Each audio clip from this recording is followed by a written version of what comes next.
Hello hi ನಮಸ್ಕಾರ, ನಾನು ನಿಮ್ಮ Yashu Gowda. Welcome back to my YouTube channel. ಎಲ್ಲರೂ ಹೇಗಿದ್ದೀರಾ? ಚೆನ್ನಾಗಿದ್ದೀರಾ ಅಂತ ಭಾವಿಸ್ತೀನಿ.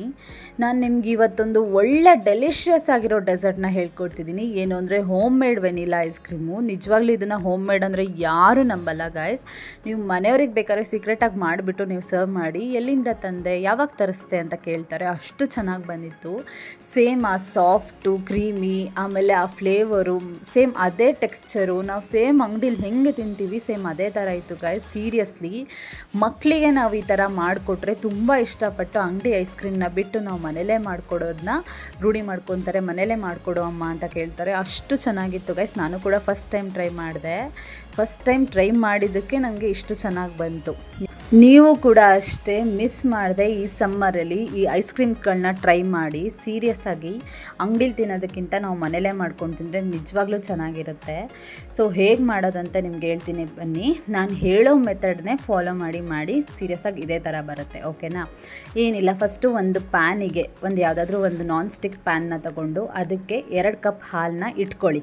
1 ಕಪ್, ಯಾವ ಕಪ್ ಹಾಕೊತೀರಾ ನೀವು ಆ ಕಪ್ಪಲ್ಲಿ 2 ಕಪ್ ಹಾಲು. ಆ 2 ಕಪ್ ಹಾಲನ್ನು ಕೂಡ ಹಾಕೋಬಾರ್ದು. ಫಸ್ಟು 1.5 ಕಪ್ ಹಾಲನ್ನ ಪ್ಯಾನಿಗೆ ಹಾಕ್ಕೊಬೇಕು, ಇನ್ನು ಅರ್ಧ ಕಪ್ನ ಉಳಿಸ್ಕೋಬೇಕು.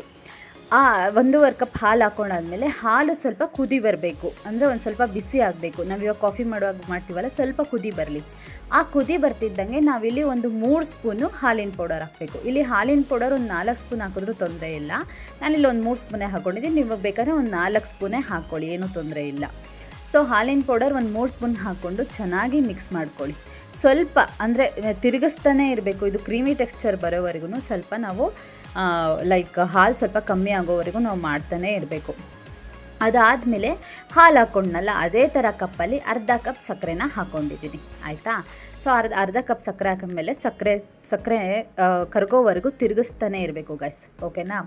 ಇಲ್ಲೇನು ಅಂದರೆ ನಾವು ಇವಾಗ 1.5 ಕಪ್ ಹಾಲು ಹಾಕ್ಕೊಂಡಿದ್ದೀವಲ್ಲ, ಆ ಹಾಲು ಏನಾಗುತ್ತೆ ನಾವು ತಿರುಗಿಸ್ತಾ ಅದು ಕ್ರೀಮಿ ಟೆಕ್ಸ್ಚರ್ ಬರ್ತಾ ಹಾಲು ಕಮ್ಮಿ ಆಗ್ತಾ ಬರುತ್ತೆ. ಆಯಿತಾ? ಅದು ಹಾಗೇನೆ ಐಸ್ ಕ್ರೀಮ್ ಅಂದರೆ ಸೇಮ್ ಹಾಗೇನೆ ಹಾಲು ಸ್ವಲ್ಪ ಕಮ್ಮಿ ಆಗ್ತಾ ಬರುತ್ತೆ. ಸೊ ಲೈಕ್ ನಮಗೆ ಕ್ರೀಮಿ ಟೆಕ್ಸ್ಚರ್ ಬರಬೇಕಲ್ವಾ, ಅದಕ್ಕೆ. ಸೊ ಆಫ್ಟರ್ ಸಕ್ಕರೆ ಎಲ್ಲ ಫುಲ್ಲು ಕರ್ಗಾದ್ಮೇಲೆ ಈ ಕಡೆ ಇನ್ನು ಅರ್ಧ ಕಪ್ ಹಾಲನ್ನ ಉಳಿಸ್ಕೊಂಡಿದ್ವಲ್ಲ, ಆ ಅರ್ಧ ಕಪ್ ಹಾಲಿಗೆ 2 ಸ್ಪೂನ್ ಕಾರ್ನ್ಫ್ಲೋರ್ನ ಹಾಕ್ಕೊಂಡು ಚೆನ್ನಾಗಿ ಒಂಚೂರು ಗಂಟಿಲ್ದಂಗೆ ಚೆನ್ನಾಗಿ ಮಿಕ್ಸ್ ಮಾಡ್ಕೊಂಡ್ಬಿಡಿ. ಓಕೆನಾ? ಕಾರ್ನ್ಫ್ಲೋರ್ ಹಾಕೊಂಡು ಚೆನ್ನಾಗಿ ಮಿಕ್ಸ್ ಮಾಡಬೇಕು, ಒಂದು ಸ್ವಲ್ಪನೂ ಗಂಟಿರಬಾರ್ದು. ಸೊ ಅದನ್ನು ಚೆನ್ನಾಗಿ ಮಿಕ್ಸ್ ಮಾಡ್ಕೊಂಡ್ಬಿಟ್ಟು ಇವಾಗ ಹಾಲಿಗೆ ನಾವು ಹಾಲು ಕುದಿಸ್ತಿದ್ವಲ್ಲ, ಅದು ಹಾಲಿಗೆ ಈ ಕಾರ್ನ್ಫ್ಲೋರ್ನ ಸ್ವಲ್ಪನೇ ಹಾಕ್ಕೊಂಡು ಒಂಚೂರು ಕೈ ಬಿಡ್ದಂಗೆ ಎಡಗೈಯಲ್ಲಿ ಆ ಕಪ್ಪನ್ನ ಇಟ್ಕೊಂಡು, ಕಾರ್ನ್ಫ್ಲೋರ್ ಕಪ್ಪನ್ನ ಇಟ್ಕೊಂಡು, ಬಲ್ಗೈಯಲ್ಲಿ ಸೌಟನ್ನ ಇಟ್ಕೊಂಡು ಸ್ವಲ್ಪನೇ ಹಾಕ್ಕೊಂಡು ಚೆನ್ನಾಗಿ ಮಿಕ್ಸ್ ಮಾಡ್ಕೊಳ್ತಾರೆ. ಕಾರ್ನ್ಫ್ಲೋರ್ ಹಾಕ್ಬಿಟ್ಟು ಒಂದು ಚೂರು ಗ್ಯಾಪ್ ಕೊಡಬಾರ್ದು, ಯಾಕಂದರೆ ಕಾರ್ನ್ಫ್ಲೋರ್ ಹಾಕ್ತಿದ್ದಂಗೆ ಅದು ಗಟ್ಟಿ ಆಗ್ತಾ ಬರುತ್ತೆ, ಕ್ರೀಮಿ ಟೈಪ್ ಆಗ್ತಾ ಬರುತ್ತೆ. ಅದಕ್ಕೋಸ್ಕರ ಸ್ವಲ್ಪನೇ ಹಾಕ್ತಾಯಿರಿ, ಸೌಟಲ್ಲಿ ಹಿಂಗೆ ಮಿಕ್ಸ್ ಮಾಡ್ತಾನೇ ಇರಿ. ಓಕೆನಾ? ಸೊ ಚೆನ್ನಾಗಿ ಮಿಕ್ಸ್ ಮಾಡ್ತಾನೆ ಇರಬೇಕು, ಕೈ ಮಾತ್ರ ಬಿಡಬಾರ್ದು ಗೈಸ್. ಓಕೆನಾ? ಯಾಕಂದರೆ ಕಾರ್ನ್ಫ್ಲೋರ್ ಹಾಕಿದ್ಮೇಲೆ ಗಟ್ಟಿ ಆಗ್ತಾ ಬರುತ್ತಲ್ವ, ಗಂಟಾಗೋ ಚಾನ್ಸಸ್ ಇದ್ಬಿಡುತ್ತೆ. ಸೊ ಅದಕ್ಕೆ ನಾವು ಚೆನ್ನಾಗಿ ಮಿಕ್ಸ್ ಮಾಡ್ತಾ ಇರಬೇಕು. ನೋಡಿ, ನಾನು ನಿಮಗೆ ತೋರಿಸ್ದೆ ನೋಡಿ, ಈ ಥರ ಕ್ರೀಮಿ ಟೆಕ್ಸ್ಚರ್ ಬರಬೇಕು. ನೀವೇ ನೋಡಿ ಹಾಲು ಹಾಕ್ದಾಗ ಎಷ್ಟಿತ್ತು, ನಾನು ತಿರುಗಿಸ್ತಾ ಎಷ್ಟು ಕಮ್ಮಿ ಆಗಿದೆ ಅಂತ. ಸೊ ಅರ್ಧ ಕಮ್ಮಿ ಆಗಿಬಿಡುತ್ತೆ. ಆಯಿತಾ? ಸೊ ಅದೆಲ್ಲ ಚೆನ್ನಾಗಿ ಕ್ರೀಮಿ ಟೆಕ್ಸ್ಚರ್ ಬಂದಮೇಲೆ ನಾನು ಇದು ಸ್ಟವ್ ಆಫ್ ಮಾಡ್ಕೊಂಡ್ಬಿಟ್ಟೆ. ಸ್ಟವ್ ಆಫ್ ಮಾಡ್ಕೊಂಡ್ಬಿಟ್ಟು ಲಾಸ್ಟಿಗೆ ಏನು ಹಾಕ್ಕೊಂಡೆ, ಒಂದೇ 1/4 ಸ್ಪೂನಷ್ಟು ವೆನಿಲಾ ಎಸೆನ್ಸ್ನ ಹಾಕ್ಕೊಂಡು ಚೆನ್ನಾಗಿ ಮಿಕ್ಸ್ ಮಾಡ್ಕೊಳ್ಳಿ. ಮಿಕ್ಸ್ ಮಾಡ್ಕೊಂಡ್ಬಿಟ್ಟು ಇದನ್ನು ಒಂದು 1/2 ಅವರ್ ಇಲ್ಲ ಒಂದು 45 ಮಿನಿಟ್ಸು ಕಂಪ್ಲೀಟಾಗಿ ಆರಕ್ಕೆ ಬಿಟ್ಬಿಡಬೇಕು ನಾವು. ಆಯಿತಾ? ಕಂಪ್ಲೀಟಾಗಿ ಆರಿಬಿಡ್ಬೇಕು ಅದು. ನೋಡಿ, ಇವಾಗ ಕಂಪ್ಲೀಟಾಗಿ ಆರಾದಮೇಲೆ ಫುಲ್ಲು ಕ್ರೀಮಿ ಟೆಕ್ಸ್ಚರ್ ಬಂದಿದೆ. ಆಯಿತಾ? ಇವಾಗ ಅದನ್ನು ಒಂದು ಜ್ಯೂಸ್ ಜಾರ್ಗೋ ಯಾವುದಾದ್ರೂ ಒಂದು ಜಾರ್ಗೆ ಹಾಕ್ಕೊಂಡ್ಬಿಟ್ಟು ಕರೆಕ್ಟಾಗಿ ಸುಮ್ಮನೆ ಒಂದು 15 ಸೆಕೆಂಡ್ಸು ಗ್ರೈಂಡ್ ಮಾಡ್ಕೊಬೇಕು.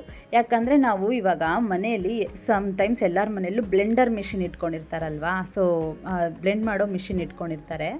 ಸೊ ನಮ್ಮಂಥವ್ರ ಮನೆಯಲ್ಲಿ ಆ ಥರ ಮಿಷಿನ್ಸ್ ಎಲ್ಲ ಇರಲ್ಲ. ಸೊ ಅದಕ್ಕೆ ನಾನು ಈ ಥರ ಮಿಕ್ಸಿನೇ ಯೂಸ್ ಮಾಡಿಕೊಂಡೆ. ಇಲ್ಲ ಕೆಲವರು ಕೈಯಲ್ಲೇ ಮಿಕ್ಸ್ ಮಾಡ್ತಾರೆ, ಕೈಯಲ್ಲೇ ಬ್ಲೆಂಡ್ ಮಾಡ್ತಾ ಇರ್ತಾರೆ. ಸೊ ಅದು ಕಷ್ಟ ಆಗುತ್ತೆ. ಮಿಕ್ಸಿಲೇ ಬ್ಲೆಂಡ್ ಮಾಡ್ಕೊಂಡ್ಬಿಟ್ಟು ಆಮೇಲೆ ಏನು ಮಾಡಬೇಕು, ನೀವು ಅದನ್ನು ಯಾವುದಾದ್ರೂ ಒಂದು ಟೈಟ್ ಕಂಟೈನರ್ಗೆ, ನಾನಿಲ್ಲಿ ಒಂದು ಗ್ಲಾಸ್ ಜಾರಿಗೆ ಹಾಕ್ಕೊಂಡಿದ್ದೀನಿ. ನೀವಿಲ್ಲ ಒಂದು ಪ್ಲಾಸ್ಟಿಕ್ ಬಾಕ್ಸಿಗೆ ಹಾಕೋತೀರಾ ಅಂದರೆ ಒಂದು ಟೈಟ್ ಇರಲಿ, ಮುಚ್ಚಳ ಒಂದು ಟೈಟ್ ಇರಲಿ. ಓಕೆನಾ?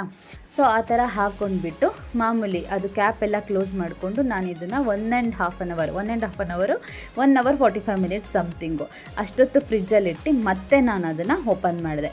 ಮತ್ತೆ ಓಪನ್ ಮಾಡಿಬಿಟ್ಟು ಮತ್ತೆ ಅದನ್ನು ಬ್ಲೆಂಡ್ ಮಾಡ್ಕೊಬೇಕು ನಾವು.